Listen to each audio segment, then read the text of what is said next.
আমাদের দেশে 90% নাম কা অবস্থা আমরা মুসলিম না।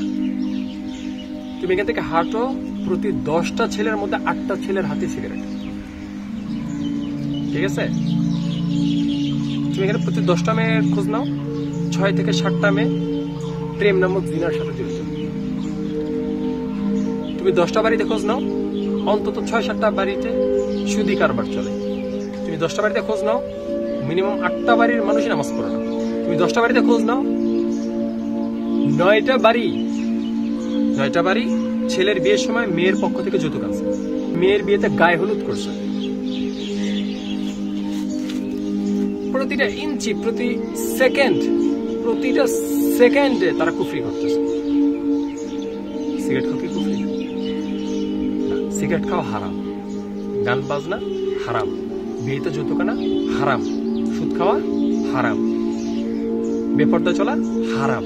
কিন্তু প্রত্যেকটা হারামের মধ্যে ছোট্ট একটা কুফরির এলিমেন্ট লুকায় আছে। কিভাবে? Let me explain. আল্লাহ সুবহানাহু ওয়া তাআলা তোমাকে কি বলছে? তুমি সিগারেট খাও না, তুমি হারাম খাও না। এখন তুমি হারাম খাচ্ছ।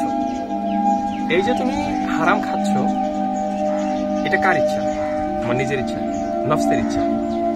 এই যে আল্লাহর বিরোধিতা করে নফসের গোলামি করলা, এইটা হচ্ছে কুফর।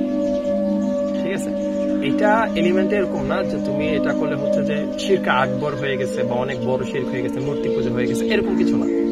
কিন্তু প্রত্যেকটা হারামের মধ্যে ছোট ছোট একটা শিরক বা ছোট ছোট একটা তোমার হারামের এলিমেন্ট লুকায় আছে। আল্লাহ সুবহানাহু ওয়া তাআলা আমাদের পুরো মুসলিম জাতিকে একটা উম্মাহ হিসেবে বিবেচনা করে। পৃথিবীর এই প্রান্ত থেকে ওই প্রান্ত আমরা সবাইকে একটা মুসলিম উম্মাহ। এখন আল্লাহ সুবহানাহু ওয়া তাআলা যখন কারো দোয়ার বরকতে পুরা, মানে ধরো কেউ দোয়া করছে উম্মার জন্য, তো ওই দোয়ার বরকতে আল্লাহ সুবহানাহু ওয়া তাআলা পুরা উম্মার উপরে বরকত নাযিল করে। এখন এই যে বাংলাদেশে আমরা বসে যারা জিনা করতেছি, আমরা যারা গুনাহ করতেছি, এই গুনার শাস্তিটা আল্লাহ সুবহানাহু ওয়া তাআলা শুধু আমাদেরকে দিচ্ছে না, এটা মুসলিম উম্মাহকে দিচ্ছে। এটা আল্লাহ তাআলার সুন্নাহ, এটা আল্লাহ সুবহানাহু ওয়া তাআলার স্টাইল। এটা তোমার ভালো লাগুক না লাগুক, এটাই সত্য। আল্লাহ সুবহানাহু ওয়া তাআলা তোমাদেরকে বাংলাদেশি পাকিস্তানি হিসেবে ট্রিট করে না। আল্লাহ সুবহানাহু ওয়া তাআলা তোমাদেরকে ট্রিট করে হয় মুমিন, হয় ওয়াল কুফার, হয় তুমি মুমিন অথবা কাফির, মাঝখানে কিছু নেই। এখন তুমি যখন বাংলাদেশে বসে একটা গুনাহ করতেছো, এটার প্রভাব সরাসরি ফিলিস্তিনে করতেছো। আবার এমনও হইতে পারে যে কেউ ভালো কাজ করতেছো, ওইটার ফলও তুমি ভোগ করতেছো। অনেক সময় আমাদের সুশীল ভাই বোনরা বলে না যে আমি পর্দা না করলে আপনার কি, আমি সিগারেট খেলে আপনার কি? না ভাই, আমার সমস্যা আছে। যখন তোমার নাম মোহাম্মদ, যখন তোমার নাম কাশিফ, যখন তোমার নাম সুলতান, তুমি দাড়ি না রাখলে আমার সমস্যা আছে। ঠিক আছে, তুমি নেশা করলে আমার সমস্যা আছে, এই পর্দা না করলে আমার সমস্যা আছে। কারণ তোমার জন্য মানুষ আমার ধর্মের উপর আঙ্গুল তুলতেছে। তুমি মুখে দাঁড়িয়ে রেখে তুমি নাম মোহাম্মদ থেকে তুমি সিগারেট খাচ্ছ, মানুষ মনে করতেছে ইসলামে সিগারেট হালাল। তুমি সুদ খাচ্ছ, মানুষ মনে করতেছে সুদ হালাল। তুমি বিধর্মীদের সাথে কি মূর্তি পূজা করতেছো, মানুষ মনে করতেছে এটা হালাল। এখন তুমি হয় কাফির হয়ে যাও অথবা মুমিন থাকো। মুমিন থাকলে তুমি মুমিনের মতো থাকবা। ইসলাম তোমাকে একটা গন্ডি দিয়ে দিছে, ওই গন্ডির বাইরে তুমি যাইতে পারবো না। সুশীলতা দেখাইতে গিয়ে এমন সুশীলতা হবে না যেমন নবী মুহাম্মদ সাল্লাল্লাহু আলাইহি ওয়াসাল্লামকে গালি দিবে, আমি তাকে বলবো না ভাই ঠিক আছে, না ঠিক হইতে পারে না। তো আমার সুশীলতার একটা লেভেল আছে, আমার সামাজিকতার উপর একটা লেভেল আছে। আল্লাহ কি চাইছে যে প্রত্যেকটা মানুষ মুসলিম হোক? না, তাহলে তিনি সবাইকে কি করতো? মুসলিম করে পাঠালেন। নবী মুহাম্মদ সাল্লাল্লাহু আলাইহি ওয়াসাল্লামকে চাইছে প্রত্যেকটা মানুষ মুসলিম হোক? না, তিনি সবাইকে দাওয়াত দেয় নাই। অর্থাৎ এটা আল্লাহর ইচ্ছা যে পৃথিবীতে কি থাকবে? গ্রুপ থাকবে, মুসলিমদের কাফিরদের, মাঝখানে কোনো কিছু নাই। এখন তুমি চলো না আমি মুসলিমের এক ঠ্যাং ধরলাম, আমি কাফিরের এক ঠ্যাং ধরলাম, ঝুলে আসি না, এটা হবে না, এটা মুনাফিক।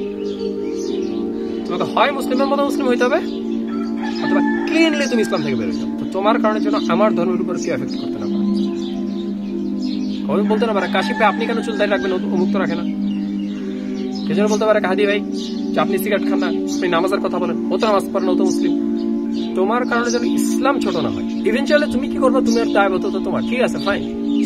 তোমার জন্য সামাজিক প্রেক্ষাপটে আমার ধর্মকে আমি ছোট করতে পারবো, এই দায় তোমাকে নিতে হবে।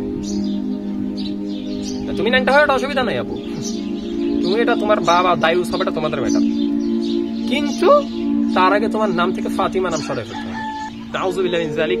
তুমি আল্লাহর সাথে ইসলামি করতেছো, ঠিক আছে আমি রোজায় নামাজ পড়ছি, আমার ইমান আছে, আমি একদিন পর্দা করছি, ইমান আছে, এখন আমি বয়ফ্রেন্ড নিয়ে ঘুরতে পারি। ঠিক আছে, আল্লাহ সুবহানাহু ওয়া তাআলা চাইলে পাপ মাফ করতে পারে, ওটা নিয়ে আমি বলার কেউ না। ঠিক আছে, সেটা আল্লাহর তোমার ম্যাটার, ফাইন। কিন্তু সামাজিক প্রেক্ষাপটে এটা আমারও ম্যাটার। তুমি পর্দা না করলে, তুমি নামাজ না পড়লে, তুমি দাঁড়িয়ে না রাখলে, তোমাকে বোঝানো আমার ম্যাটার। এখন তুমি যদি আমাকে আনসার করো যে না ভাই আমি মুসলিম নাই, তোমার উপর আমার দায়বদ্ধতা। যখন বলবো তুমি মুহাম্মাদের উম্মত, যখন বলবো তুমি আল্লাহর বান্দা, যখন বলবো তুমি আমার ভাই, ভাই হিসেবে তোমাকে বাধা দিব হারাম কাজ করতে। আমার ইমান ঠিক রাখার জন্য আমি বাধা দিব, আমি তোমাকে বোঝাবো, আমি তোকে ফিরে আনবো। আমার ভাইয়ের উপর আমার দায়বদ্ধতা আছে, যেমন আমার উপর আমার বাবার দায়বদ্ধতা আছে। আমি ভাই হিসেবে তোমাকে ততক্ষণ বোঝাবো যতক্ষণ তুমি মুহাম্মদকে, তার আল্লাহকে মানো, সাল্লাল্লাহু আলাইহি ওয়াসাল্লাম।